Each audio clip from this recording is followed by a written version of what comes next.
The fate of Gaza and the future of millions of Palestinians now entering a new and uncertain phase. Israeli Prime Minister Benjamin Netanyahu now denying that his country will seize and occupy the enclave.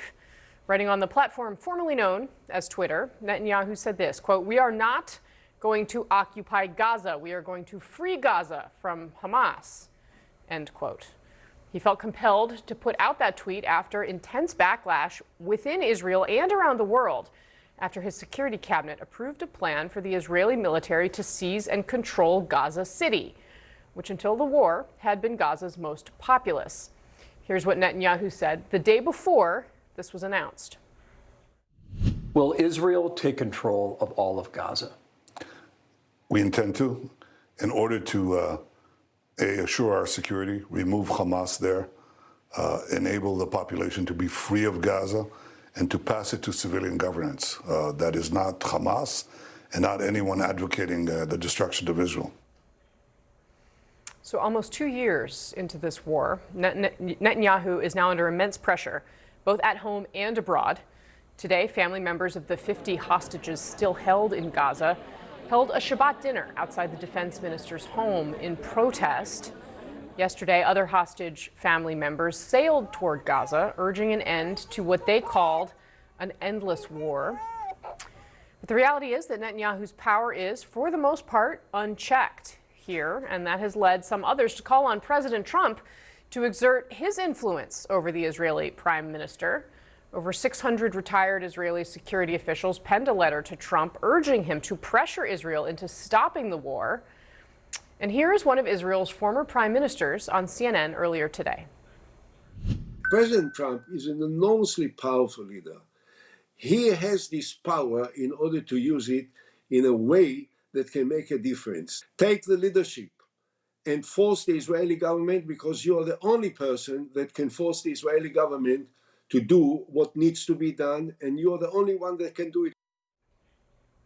All right, my panel's here in the arena. We're going to get started, though, with senior White House correspondent Kristen Holmes and CNN chief global affairs correspondent Matthew Chance, who's live for us in Jerusalem. And let's start there. Matthew, can you take us through Israel's plan and give us a sense of the reception it's been met with from the international community?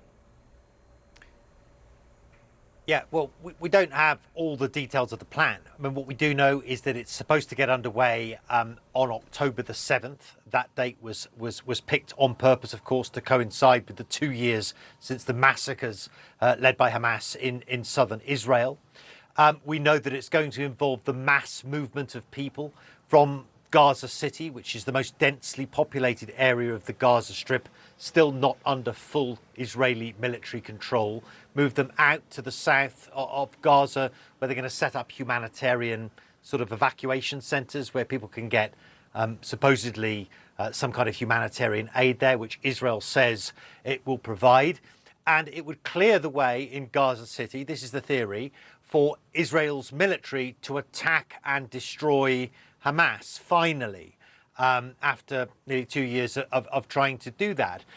I guess the problem is that from a Palestinian humanitarian point of view, you know, the cure for the disease is as bad as the disease itself. It's going to involve, I expect, and everybody expects, a great deal of displacement of Palestinian people, many of whom have been displaced many times before.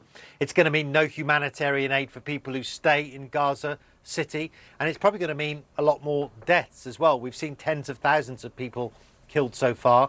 That's likely to continue. From an Israeli point of view, and the vast majority of Israelis, remember, are totally against this plan, they see this as potentially a death sentence for the hostages that are still being held inside the Gaza Strip.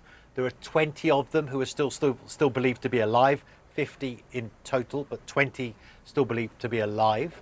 And of course, the country is utterly exhausted after nearly 2 years of constant wars in Gaza, in Lebanon, in Syria, more recently in Iran as well. And they just want the country to return to some kind of normality.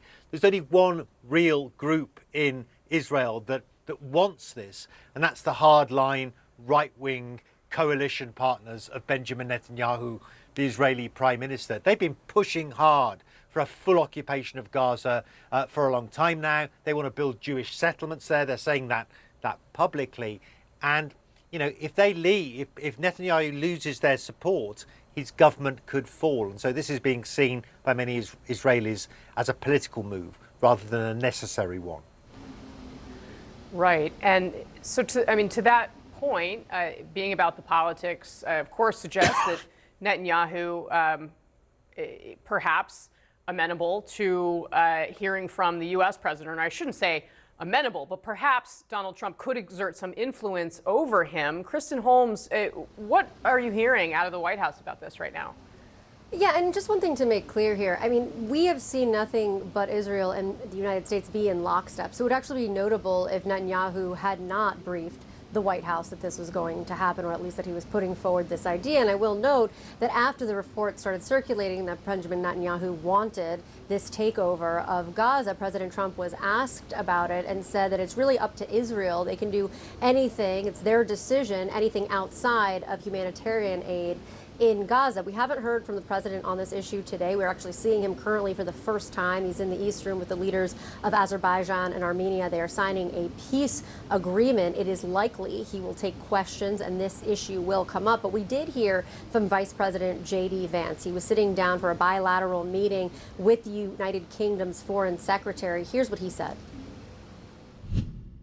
I think the president obviously has been very clear about his goals, about what he wants to accomplish in the Middle East, and he's going to keep on doing that. The president, as you know, speaks to these issues commonly. I'm sure that he'll talk at some point to the media about his response to what's happened or what was announced earlier today in Gaza. But our goals are very clear. We want to make it so that Hamas can't attack innocent people. We want to solve the humanitarian problems in Gaza. And of course, that's one thing that we have been reporting on, that President Trump has become fixated on the humanitarian crisis that is happening in Gaza. One other thing to point to that we heard from the vice president in this interview when he was asked questions by reporters was that he reiterated the fact that the United States would not recognize a Palestinian state. The reason why this is notable now is because it came after declarations from France, Germany, and the United Kingdom saying the opposite. Kristen, briefly, we of course had heard previously from this president about the Gaza Riviera, I believe was the word. There were some AI images. Has that been set aside in the face of the devastating humanitarian images that we're seeing coming out of Gaza now? Or is that something that's still a live ball at the White House?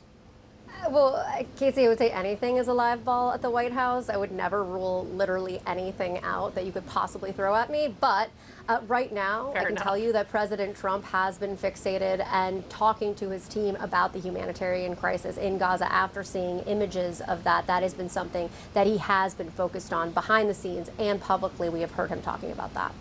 All right, Kristen Holmes, Matthew Chance getting us started today. Thank you both very much. All right, our panel is here. CNN legal analyst Elliot Williams, CNN political commentator, Republican strategist and pollster Kristen Soltis Anderson, Democratic strategist Megan Hayes, Republican strategist Doug Heye, and we're also joined by CNN global affairs analyst Kimberly Dozier. And Kim, let me start with you and where our reporters have left off here, because I mean, the big picture question I have about this is whether the Israeli Prime Minister, Benjamin Netanyahu, has now gone so far that he risks losing what has been bedrock support for Israel from the United States. Obviously, we've seen significant slippage in the international community, the UK, other places, of course, recognizing the state of Palestine.